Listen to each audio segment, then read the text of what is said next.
Hello? Hello, honey. It's so nice to hear your voice. I have to admit, I had a hell of a time finding a new phone number for either of you. So, how are you doing there? Linda purred, trying not to show her excitement, and at the same time trying to hide the fear and melancholy that she really felt. Stacy hesitated for a moment before deciding to play it safe, just in case. Excuse me. Who is this? For God's sake, Stacy, it's me, your mom. I'm sorry I didn't call earlier, but God, I expected that you would at least be able to recognize the voice of the mother who loved and raised you for more than 17 years, Linda said in a rather upset voice. Stacy smiled at the corner of her lips. In fact, she immediately realized that the call was from her mother, but, given all the circumstances, she decided to be extremely careful. Her caution also had the advantage of being able to give her absent mother an emotional smackdown without seeming too rude. "Oh, hi, Mom," she finally responded. "You caught me off guard and I was just, cautious. I don't want to get caught in the web of some telephone stalker." Stacy paused again, and, after thinking a little, decided to object to her mother's remark that she loved and raised her for more than 17 years. The girl controlled herself, but was not going to give up showing polite barbs in the conversation. "Mom, I don't think the last 3 years can be considered your education or love. I was almost 14 when you left us, and this call is the first news from you in the last 3 years. And now I'm already 17, and I haven't felt your motherly love for a long time." Linda sighed heavily. "I'm so sorry, Stacy. It's just, back then everything was so difficult that I felt like I had to leave. But enough about that. Believe me, I really called to see how you were doing and maybe talk to your sister and brother if they were nearby. Now that things have calmed down, I plan to be much more available to you. I hope we can reconnect, my girl, and you can reap the benefits of being the daughter of a wealthy mother now that Frank and I are married. There is so much I can do now for all my children, you, Rachel, and Josh. Our life now is much better than what it was when I stayed with your father. Don't get me wrong, baby. Your dad is a good man, but he just couldn't provide us with the blessings of life that Frank lavishes on me. Now he spoils me every day, and I love it." Linda's voice was filled with enthusiastic joy. "So now I want to show you children what real life is, the way she should be. At the same time, I will be able to make up for those terrible years when we were all struggling to make ends meet, given your father's meager income. And yes, hopefully this will make up for my guilt when I suddenly had to, leave you." By this point, Stacy could barely contain herself, seething with anger. She loved her father, Ed Mercer, very much and respected him for the responsibility he took on for his children and the heartache he suffered when Linda left. Ed was forced to become a single parent, trying to raise 2 daughters. One dealing with her own complex teenage problems, the other at age 10, and a wild 20-year-old son to boot. Stacy was also very proud of how her father changed their lives after her mother left. Before she left, Linda cleaned out all the bank accounts, so the family's financial situation suddenly seemed far worse than it had ever been in Stacy's memory. At the age of 14, young Stacy had to take on the role of a housewife, trying her best to help her family survive. Banding together, the father and children survived, but it was a difficult struggle that lasted more than 8 months. Then it got easier when her father made some drastic changes, and now life was completely wonderful. It would have been very easy for Stacy to simply attack the culprit of much of the suffering that haunted the family and herself in the 14th year of the girl's life. Her famous fiery temper was there, lurking in ambush, like a tiger on a loose leash, just waiting for a break and an opportunity to strike. Suddenly, Stacy felt a surge of absolute calm, and in an instantaneous flash of insight, she understood how to behave and what she needed to do in a conversation with her mother. And it was wonderful. If she had attacked Linda now, her mother would undoubtedly have hung up on her, and Stacy might never have seen or heard from her again. It wouldn't do anyone any good, and the daughter really wanted to maintain a relationship with her mother despite all the idiotic things she had done. Stacy enjoyed the feeling of calm that washed over her as she decided how to proceed. She would have expressed her point of view, would have rubbed her mother's nose into the disgusting mud of her mistakes, but at the same time would have preserved the chance for the continuation of the relationship between the children and their mother. Yes, it was the right strategy. The young lady smiled widely and thought, "Stacy, girl, you may have just learned an important life lesson." "Mom, you'll never believe how hot I've become," she exclaimed. "Wait a minute. Now I'll click on my phone's camera and send you a photo. Don't hang up." Stacy stood full length in front of the mirror built into the closet door in her bedroom, through the window of which bright sunlight streamed. The calendar said it was mid-June, and it was now about 4 o'clock in the evening, so the rays of the setting sun were hitting her west-facing window. Staring into the mirror, Stacy smiled brightly, and then half-turned slightly to show off her wheat gold hair, styled in an elegant updo. She wore a full-length lavender evening dress, very elegant, and gracefully hugging her already very feminine figure, demonstrating the evolution of Stacy from, not so long ago, an angular, awkward girl into a full-fledged, albeit young lady. The floor-length dress was complemented by a set of long white gloves that elegantly fit her arms, ending just above her elbows. Stacy took a couple of pictures, choose the best one, and quickly sent the selfie to her mother's cell phone. "Well, did you get the photo? Tell me what you think?" she asked impatiently. There was a long pause, during which Linda considered and digested the consequences that the 3 passing years had on the life of a blooming young girl. Oh my God. Stacy, honey, you're beautiful. I have no words. Linda said this in a half-stifled, half-shocked whisper, trying to suppress the lump that was spasmodically squeezing her throat and causing a couple of tears to well up in the corners of her mother's eyes. "Oh, Stacy, I miss my girl so much, my girl. I have you. You have grown so much. Oh, damn, what have I done?" Stacy ignored her mother's confused muttering and snorted as she continued to press her. "If you think you missed it, wait a minute until you see Rachel." Stacy slipped across the hall to her little sister's room and pushed open the door, where her now 14-year-old sister was putting the finishing touches on her long, thick, honey-brown hair, styled in a very elegant updo. At the front, Rachel's hair came down in a few curly locks that framed her face. Her large blue-gray doe eyes and soft features made many people, both men and women, stop and stare at her.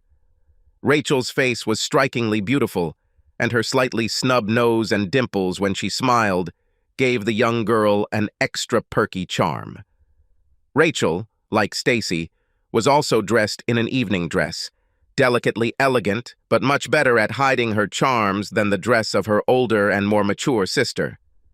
"Hey, Rach, come on, strike a pose. Mom is on the line now, and I will send her your photo," Stacy said, walking around her sister and looking for the best angle from which she intended to capture her.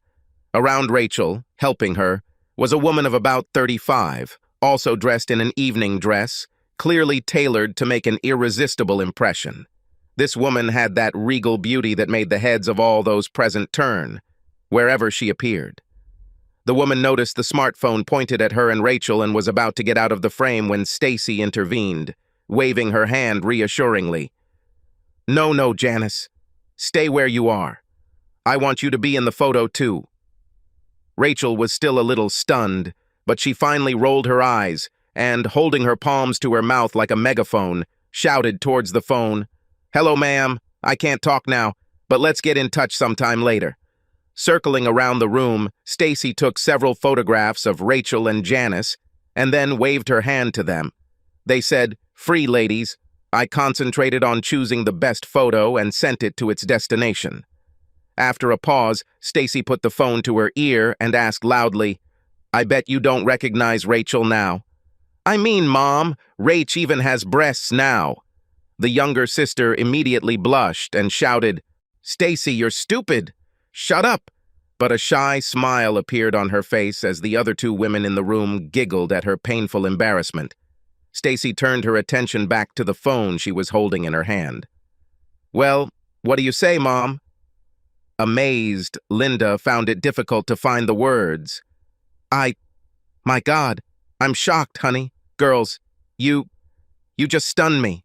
You've both grown so much and you're so beautiful. I'm so proud of both you and Rachel. How I wish I could be there now, next to you. Linda kept taking the phone away from her ear to once again look at the photographs of her girls, whom she missed now more than anything in the world. Her maternal heart was torn with regret and longing. Linda then hurriedly wiped her tear-filled eyes, and the details of the pictures appeared more clearly before her eyes. Listen, Stacy, why are you two dressed up like that?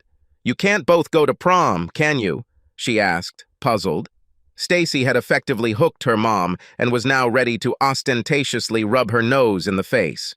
No, Mom. It's even cooler than prom. Remember that annual party that you were always crazy about, but that you and your dad were never invited to? That pompous, welcome to a summer evening party that Sedgwick and McTaggart throw? You know? Linda responded immediately. Of course I remember. This ball has always been the main social event of the year. Damn, I would give anything just to attend this reception. Only the most influential and beautiful people in the entire state are invited. Linda's voice clearly had a dreamy note. I so wanted to have the opportunity to dress up in a wonderful evening dress and communicate with representatives of the secular elite. I would love it so much. Linda sighed sentimentally, and then suddenly broke free from the captivity of her imaginary dreams. Oh my God, did you and Rachel get jobs as hostesses or waitresses at that party? Wow, this is simply amazing. I'm so proud of you both. Just think, my daughters will be there, at the reception, among all these high society people. I envy you so much, exclaimed Linda, who took her breath away from the picture that presented itself. No, Mom. Rach and I are not service personnel. We are invited guests. Stacy shared with her mother the secret they shared with Rachel with pride and undisguised pleasure. Moreover, we will sit at the main table because Dad is the guest of honor at the ceremony. This is a surprise for him, but Dad will be especially noted by the organizers. Isn't this super cool? I will even be one of those who will participate in the ceremony. Oh my God, Mom, I'm so nervous, but at the same time, crazy excited. Linda was completely stunned. What? You're kidding, right? Stacy, baby, you've got to be kidding. Why would a lowly cost control clerk be invited to a welcome to a summer evening ceremony, not to mention being the guest of honor? Puff, that just doesn't happen in real life. Okay, admit it, honey, that you're just kidding me, right? Well, yes, of course, Mom, the eldest daughter snorted. Of course, Rachel and I dress up to the nines every day just to wait for your call and purposely annoy you. Come on, be realistic, Mom. A lot has changed since you left us. We were in great pain. No, we were all absolutely devastated. But Dad was able to unite us all together, and even Josh, and somehow created a new life for us. Without you. Maybe I should fill you in on what's happened since you left us. This needs to be done quickly, because the limo with Fona and Josh should be back. She glanced at her watch. In about 15 minutes, and then we will all have to leave. Stacy took a deep breath to suppress her anger before she began her story about their life after Mom. Dad was practically destroyed when he found out that you were doing it, with some old fart in your bed with him. You kind of disappeared right after he found out and threw it in your face. So, personally, I think you were already planning to run away. You just had to move the date up a little. At this moment, Linda interrupted her daughter's story, whispering, Forgive me, Stacy. I didn't know you knew about what happened between your dad and me. But yeah, after your dad found out, I felt like I had to leave. What was the point of me staying? My God, he even had photos of us. Frank and I decided to leave the city and move into his apartment in Manhattan, and we've been living there ever since. Stacy, I'm sorry that your dad decided to tell you what happened. If you want to know, I think it was pretty low to involve you kids in all of this. Bullshit, Mom. Unable to restrain herself, the girl screamed, stomping her foot in irritation. This is, well, really bullshit. Stacy then tried to control her temper and the destructive emotions that overwhelmed her.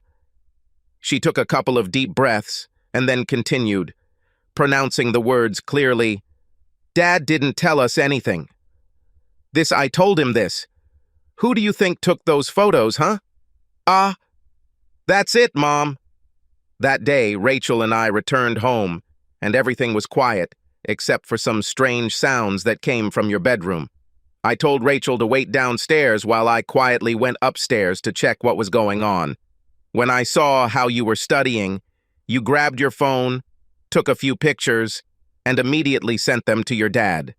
Then Rach and I left the house and went to see friends. Later, when we got home that evening, you locked yourself in the bedroom and didn't come out, but we heard you crying. The next morning, you were gone.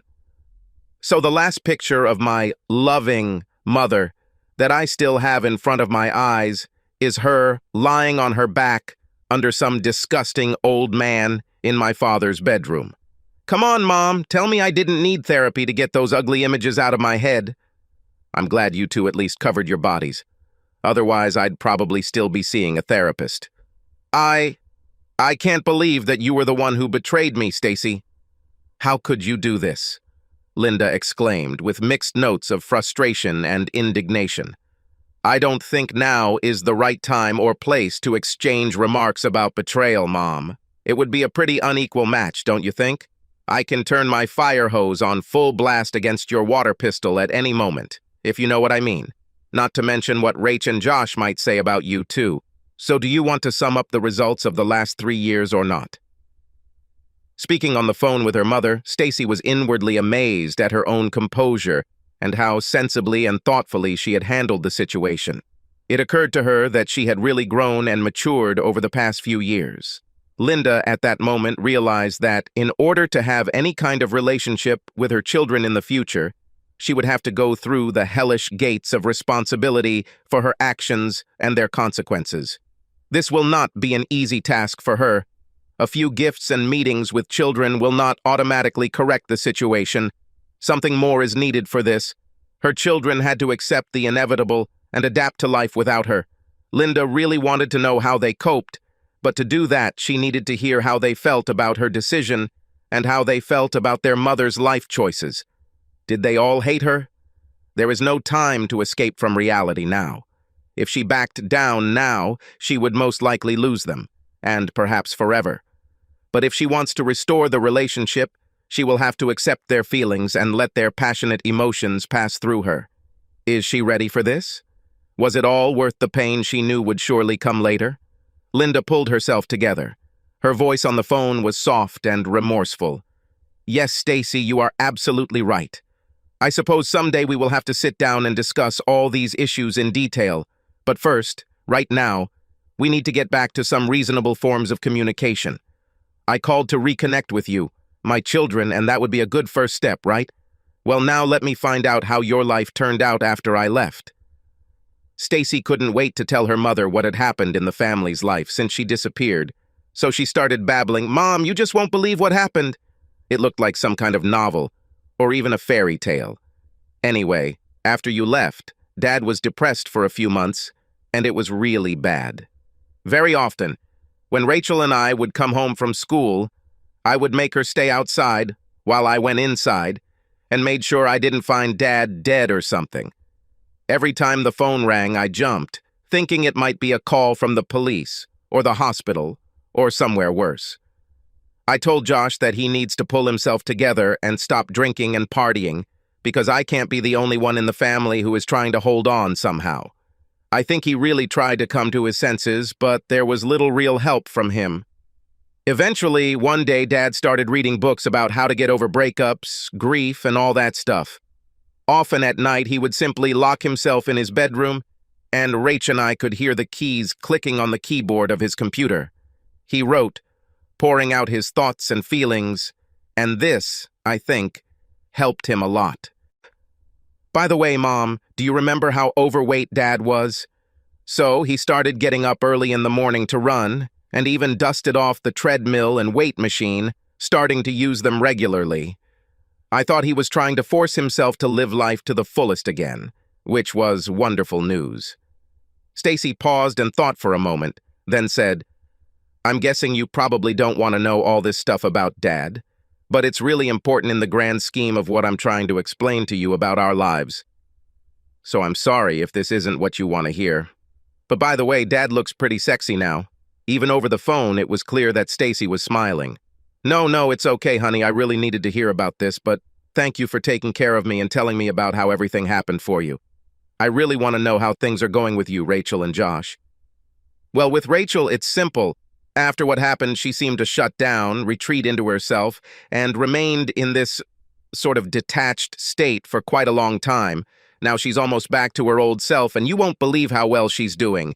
A lot of it has to do with Janice. She and Rachel really became friends. Linda looked at the photo on her phone again and zoomed in, this time paying special attention to the woman who was helping Rachel get dressed. "Okay, so who is this?" "Janice. You're talking about—" "Oh, sorry, Mom. Janice is Dad's girlfriend. Isn't she gorgeous? And she's so sweet. She is a former swimsuit model, but Janice is still involved in modeling. She really helped Rachel come out of her shell and now supports her desire to start a career in the modeling world." Stacy perked up, nearly jumping out of her bed when she remembered something. By the way, Mom, you should definitely pick up a copy of last month's Teen Fashion World magazine. Rach is on the cover and she looks absolutely stunning. Recently, she has really become a very popular model." "What? How? When did all this happen? First your father hooked up with a girl half his age, and now she's selling your little sister to some dirty photographers. If only I knew what she was doing with the cheesecake photo one, then I will bring charges against both your father and this Janet or whatever her name is." The enraged Linda almost choked from the indignation that gripped her. Stacy waited to respond to calm the situation a little, and then spoke very quietly for added effect. "Mom, listen. Dad and Janice are very. They treat any modeling work that Rachel or I do with care and caution. At least one of them is present at each of our shoots. And before that, they insist that the photographer sign a strict contract with Dad, according to the terms of which not a single photo will be taken without Dad's permission and approval. Do you really think Dad would allow any of us something even remotely close to cheesecake? He won't even allow Rash to appear in a swimsuit. And as for Daddy's girlfriend, I already said that her name is Janice. She's 34 years old, so there's an 11-year difference between her and Daddy. Actually, it's a lot less than between you and your Frankie, who is, how old? Is he already 100 years old? I don't know, Mom, whether they will ever get married or not, but from what I see, they are very good together, and Janice helped him a lot. From time to time, she even compliments him, so Dad looks pretty happy. In any case, I have never seen him as happy as he has been in recent months. That's it, Mom. I'm honest about what I see and feel, if you really wanted to know." "Frank is only 66 years old compared to my 43, Stacy," Linda interjected with some displeasure. "I'm just not sure that working as a model is a good life choice for Rachel. I definitely wouldn't allow that. She would be better off doing something more worthwhile that would bring benefit to her life." Stacy bit her tongue to keep from losing her temper and blurting out something like, "Worthy? And what, for example? Maybe abandon your family to become a trophy decoration for some decrepit, 66-year-old moneybag?" So she turned away from her cell phone and took a deep breath, trying to control her nerves, after which she brought the cell phone back to her ear and continued, not paying attention to the fact that she was interrupted. "Rachel's modeling career helped her a lot, Mom. She's not nearly as shy as she used to be. She now carries herself with a confidence and composure that she never had before. Rach finally realized who she was, what she could achieve, and what she was really truly good at. You know, she even sometimes commands the studio or suggests interesting themed poses for some of her shoots. Let's face it, Mom. Rachel was never an excellent student and always considered herself a failure because she thought that nothing good awaited her in the future. Now she can become a world-class fashion model before she even graduates from high school, and she will have a bank account that even you would be proud of. And before you ask, yes, Mom, I said that I also work as a model, but I'm not so passionate about it. Rachel and I show fashion together, but I mostly act as an extra, a supporting model to complement Rachel's look, or to wear an outfit in a different cut or color that's slightly different from the one she's showing. The best part about all of this is that Rach and I have become very close because we help each other and work together. Plus, I get paid well, so I've recently saved enough money for college and continue to fund my account. I still like studying at school, so you don't have to worry, my grades are fine. I take a few extra classes each semester so I can graduate early and go to college. I still have an A average, but I'm a little worried about chemistry this year. This is not an easy class, but I need to master it if I'm going to go to veterinary school. Stacy remembered something else and perked up again, even giggling as she did so. Oh, Mom, you won't believe it when I tell you. Rach and I keep some of the outfits that we show off at shows and shoots, so now I actually have a really cool wardrobe. Can you imagine? In fact, now I am one of the most fashionably dressed girls in our class, and not some creepy nerd. Many of the girls in my class who used to be in the Too Cool For You League are now asking me for fashion tips, and some have even asked for my autograph. Well, isn't it too funny, sometimes to the point of nauseating? So, Mom, I'm almost popular, and the best part of all this is that guys are starting to pay attention to me. Stacy giggled. All this news from her daughter greatly disturbed Linda, who had always struggled to achieve some level in society. She herself did not know exactly what, but a certain level in society. She abandoned her family in order to at least achieve social recognition on a personal level, but it seems that most of her family members achieved greater heights without her, Linda. And what further aggravated the situation and caused her annoyance inside, they achieved such stunning success, seemingly without making any special efforts. Linda sighed heavily. Baby, I'm very glad that everything is so good with you and your sister. By the way, although I'm afraid to ask, how are things going with Josh? Is my boy okay? Stacy took a deep breath and glanced at the clock on the bedside table, knowing that the limousine with Josh and Fauna would appear very soon. She did not want to move on to the next topic, fearing that she would not have enough time to talk in detail about her brother. However, having made sure that, in all likelihood, she would have time to share information about Josh with her mother, Stacy continued, Well, Mom, to my surprise, I have to admit that Josh has turned his life back on track. You yourself know that he was quite wild even before you left, and after that he continued drinking and partying even more with his friends. For a while, he went completely off the rails.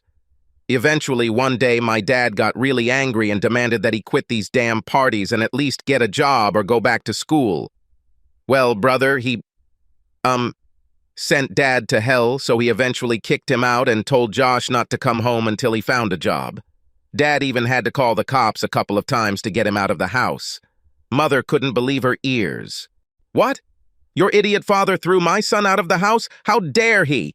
I will ask Frank to contact a lawyer and sue this scoundrel, Linda raged, clutching the phone and seething with anger. Well, good luck with that, Mom, Stacy said with some irony in her voice. She knew that her mother always considered Josh her favorite and allowed him to get away with any artistic behavior. Moreover, Stacy knew that Linda supported his antics by giving him money whenever he asked for it. In fact, his sister thought Josh was very lucky that he was never arrested and did not get into serious trouble. All this happened 1.5 years ago, Mom, and since then Josh and Dad have practically made up. Josh spent some time parasitizing on his friends, but even they got tired of supporting his lazy ass, so they kicked him out too. He lived on the streets for some time, but eventually decided that he didn't like that kind of life, especially when he saw that the three of us were doing well. Well, one day Josh came to his dad, apologized, and said that he wanted to return home. Dad stuck to his old get-a-job-first attitude, so Josh got a job working on a roofing crew. After that, he finally returned home, but his dad made him pay his share of the living expenses to show him what it meant to be an adult. Stacy grinned. It was kind of funny listening to him whine about his hard job and how he has to pay for food, rent, and his car, and then he doesn't have any money left. Dad always told him that this is how the real world works, and that Josh should get used to it. This went on for about a year until Fono appeared. "Don't tell me that your father has another girlfriend." Linda was indignant. "Who is this Fona?" Stacy laughed. "No, Mom. Fona is Dad's personal assistant. She is very sharp-tongued and does not tolerate any objections from anyone around her. Dad always calls her his cool boss. She is only 22 years old, but she knows her job well and doesn't let anyone down. Actually, Fona met Dad during a conference he was working at in Minneapolis. She came up to him, shook his hand, and said that if he wanted to achieve real success, he needs to hire her to organize all the trips, book tickets, and manage his expenses. She then handed Dad her resume and told him to call her when he was ready to get serious about his career. Dad was impressed by her no-nonsense business approach and dedication, and hired Fona immediately. Now she lives with us, and Dad jokes about having his own harem at home. Ha ha ha ha. This is really funny. Stacy laughed. Fona really played an important role in helping Dad develop his new career. For me, she is like my own big sister, and we all love her very much. If you want to know, Mom, Fona is a real cutie from Norway. He is 1.70 m, has a cool haircut, short blonde hair, and light blue eyes. Poor Josh, when he saw her for the first time, immediately fell head over heels for her. But smart girl Fona told him, in a snappy way, that she wasn't going to date anyone who was bumbling around like, well, in short, who had no purpose in life. So suddenly Josh had an unprecedented motivation. Stacy's voice took on a certain air of solemnity as she told her mother the latest news about her brother. And now the most important thing, Mom. You'll probably be shocked, but 4 months ago, Josh enlisted in the Air Force and is soon heading to California, to a language school in Monterey where he will study Russian. Well, I think so. What? Air Force? Language school? Russian? Holy shit. Linda gasped in holy horror. It was already beyond her understanding. Quietly chuckling at her mother's reaction, Stacy continued, "It's just crazy, isn't it? Josh is currently at Lackland Air Force Base waiting to be cleared, so his dad asked him to take some time off to come home and attend a party in his honor. By the way, Fona has begun to treat him more softly, but still does not want to admit that she and Josh are a couple. But we girls can say that she also fell in love with him. Fona isn't dating anyone else, and the two spend hours talking on the phone whenever the opportunity arises. This is so cute. Josh, he looks like he's, well, smitten. Yes, and he has a plan to finish language school and go to college to get a diploma and become an officer. Can you believe it, Mom? My always crazy brother, and suddenly a military officer. For those who knew him before, this sounds like real nonsense. How strange it is what love can make you do, can't it, Mom?" Stacy smiled at her thin stiletto heel, pointed at her mother, during an innocent discussion of her brother's plans for the future. Suddenly a baritone voice was heard in the background singing, "The Impossible Dream." Stacy laughed, jumped off the bed, and ran into the hallway outside her bedroom. "Oh, Mom, you should hear this," she blurted into the phone. The girl extended her hand with the phone in the direction of the male voice, just when, in unison with it, a series of wolf howls and moans were heard, emitted by female voices. Then Rachel shouted with laughter in her voice, "Pa-up! Sing my favorite song, Far, Far Away!" Janice joined her. "Don't even think about shirking your day job." Stacy added, "Dad, why don't you take this with you on the road? Looks like the bus leaves in 10 minutes. Against the background of laughing girls, Ed's voice could be heard, filled with feigned indignation. "Girls, you are killing me. What kind of life do I have? No respect in my own family. I've had enough. From now on, all you bastards are crossed off my Christmas list." A new burst of laughter was immediately followed by a female choir with 3 voices. "We love you, Daddy," and the man's promise that everything is fine. They are back on the Christmas list. After that, Stacy returned to the phone, continuing to giggle. Dad is so funny now. He always sings when he's happy or nervous, and we always start egging him on. This is our little game with him. Oh. That was all Linda could squeeze out, because she couldn't say anything more. It was quite obvious that her family lived just fine without her. Before this conversation with her daughter, Linda subconsciously hoped that they were all still suffering greatly because they missed her. There was no trace of any of this, so she simply fell silent, falling into some kind of stupor. Stacy picked up the thread of the conversation and continued her story. Dad doesn't know yet that he'll be the guest of honor at the party tonight, but he's already a little nervous because he and Jack McTaggart are going to play a couple of guitar duets with the band. You know Dad and his blues guitar stuff, right? Here you go. After he and Jack became sort of buddies, they discovered that they both loved playing guitar, and since then they get together almost every week to stretch their fingers on the strings and drink a few beers. Mom, you should hear them joke about how they will soon become rock stars. Ha ha ha ha. They're actually pretty good though, but they do their jams just for fun. Tonight is their first public performance, and I'm sure it will be fun.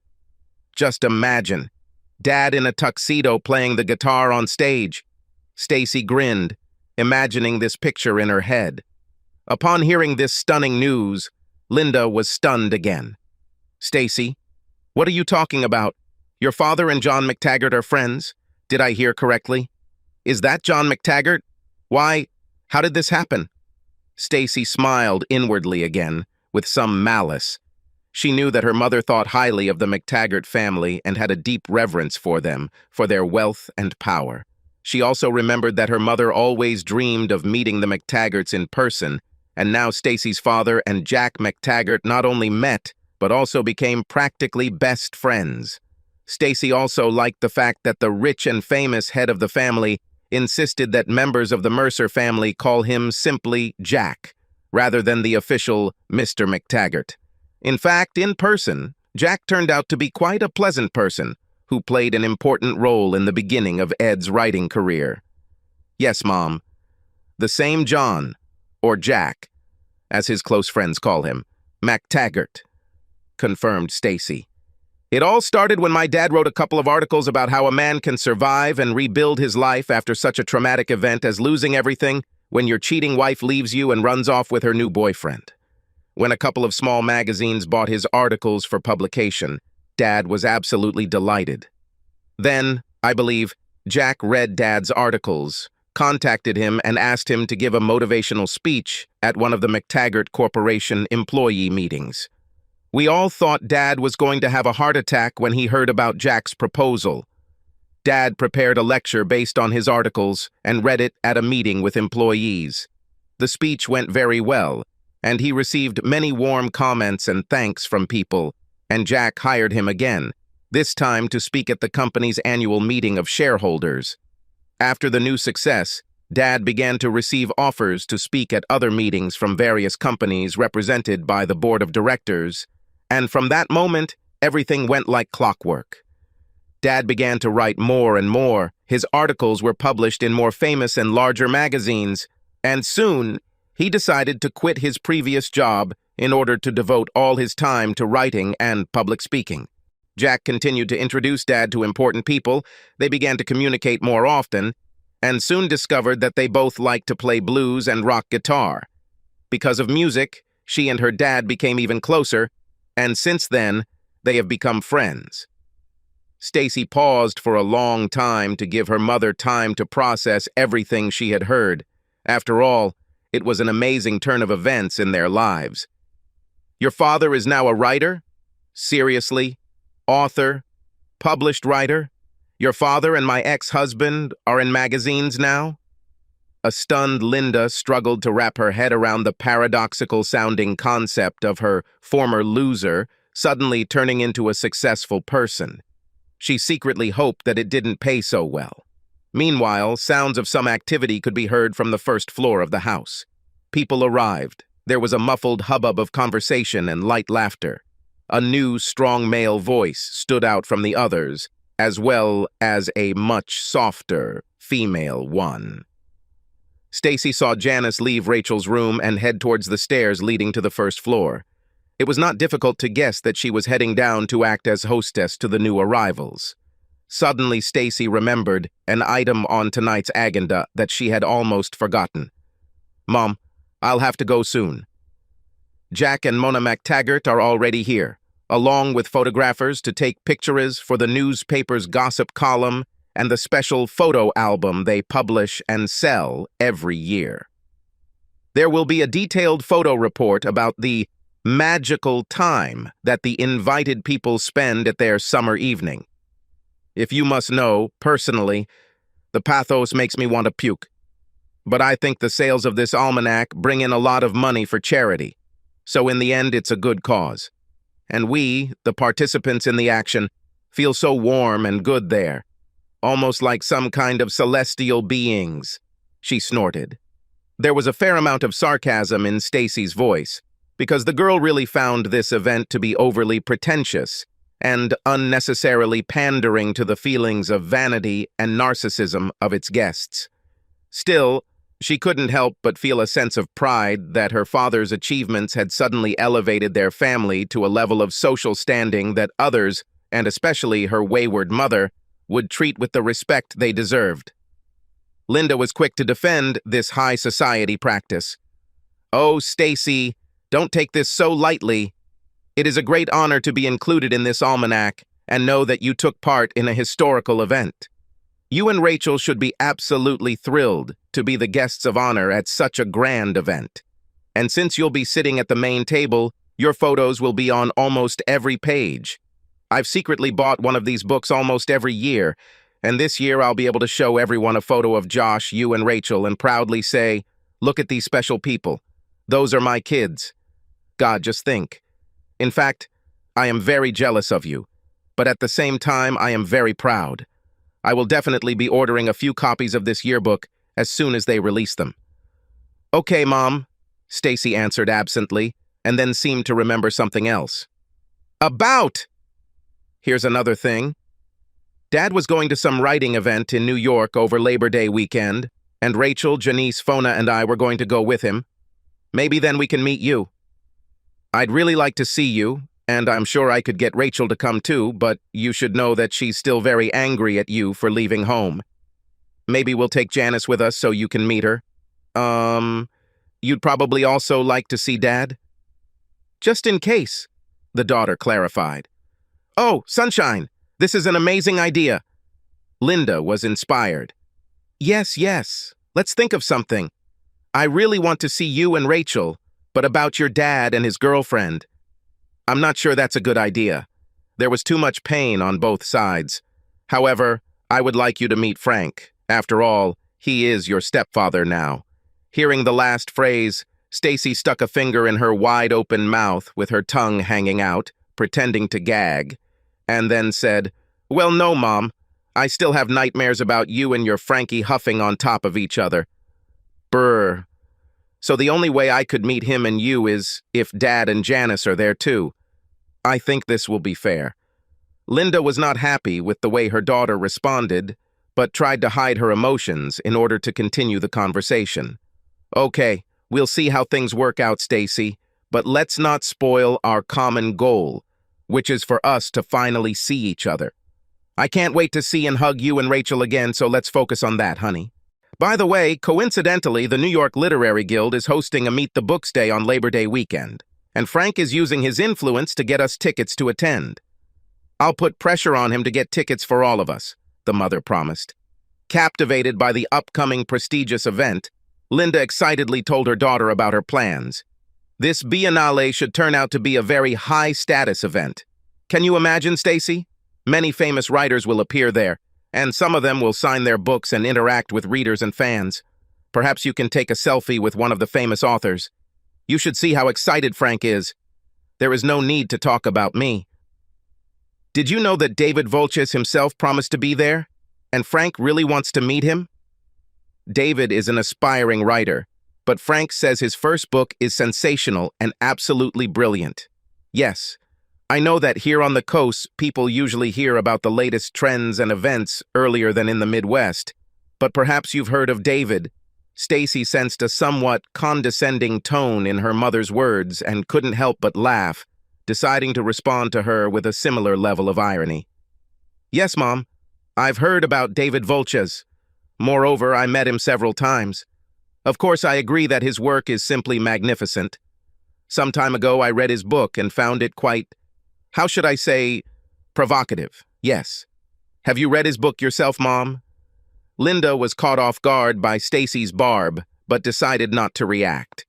No, to be honest, I can't say that I read it. I'm not a big fan of this kind of reading, but Frank, oh, he's definitely a fan.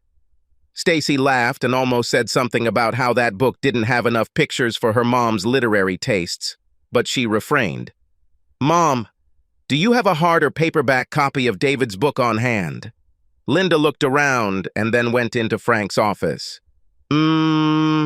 Yes. We have his hardcover book right here on Frank's desk. Why are you asking? Mom, look at the back inside of the dust jacket and tell me what you see. Now, so, here is a photo of the author of the book. Oh, Lord, it's Ed. Oh, my God. This is a photo of your father that I took about 7 or 8 years ago. Lord, how can this be? It can't be David Volches. Your father, not David Volches. Please tell me if this is some kind of mistake. Stacy doubled over laughing, trying not to choke as the irony of the moment sunk in. There's nothing you can do, Mom. Yes, and yes, David Volches is actually Edward J. Mercer. When Dad decided to write a novel, he wanted to share his writing goals for a variety of reasons, so he came up with a pseudonym and published his first novel under the name David Volches. This is all so funny, Mom, Stacy barely said into the phone, wiping away the tears that came out from laughter. Just think, your new husband's favorite author is your own ex-husband. No, it's just hilarious. I haven't laughed so hard for a long time. They could make a movie about this. Damn, I just can't believe it. No one could come up with such crap. Ah ha ha, Mom, this is too funny. Linda just sat there, looking devastated, and finally said quietly, Shit. Stacy already had to go, so, ending the conversation, she said, still chuckling, I have to go, Mom. I'll send you my email address and you can send me yours and we'll agree on our plans for Labor Day weekend. I'm so glad you called and I really want to see you again. I love you, Mom. Phew, this is still too funny. In some inexpressibly gloomy voice, Linda asked, Say hi to your brother and sister for me and give them my number so they can call me when they get a chance. I love you too, Stacy. The eldest daughter turned off the phone and went downstairs, still giggling to herself at the unexpected consequences of the recent turn of events, and, preening in front of the large mirror, prepared to take photos for the social onlookers.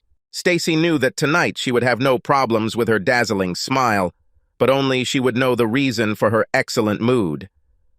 Linda continued to sit in deep thought for a long time, staring blankly at the book lying on the table in front of her, until she came to the clear realization that karma is truly a vengeful bitch. She didn't have time to completely move away from the conversation with Stacy when Frank almost trotted into the room. Linda, you will never believe what happened.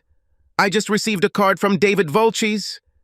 I wrote to him telling him how much I enjoyed his book and how much I was looking forward to seeing him in September. And so, he answered me, and he wrote the message with his own hand. Can you imagine? Wait, I'll read it to you now. Dear Frank, you have no idea how glad I am that you read and liked my first novel. Although you may not know it, it was you who provided a very positive influence on my life and career. I don't know if I can ever thank you enough for this, so I look forward to thanking you in person. You have lifted a huge weight off my shoulders and provided a much-needed spark for my personal growth as a person and a writer. So I am deeply indebted to you. Best wishes, David Volches. Frank, in his ecstatic joy, continued to babble excitedly about how he must have met David once because his photograph in the book looked a little familiar to him, but he couldn't remember where he had seen the now popular writer. Now her now husband couldn't wait to meet him in person, hoping to become a good friend to his new favorite author. All this time of intense joy and bustle around her, Linda continued to become more and more gloomy and depressed, as Frank's words sunk deeper and deeper into her mind. Finally, in a creaky voice, from the depths of her parched throat, she exhaustedly squeezed out, "Shut up, Frank, just shut up." Subscribe to our channel so that your second chaff doesn't cheat on you, and go ahead and listen to the next story, because this story is nothing compared to the next one. If you're under 18, don't even think about listening to the next one.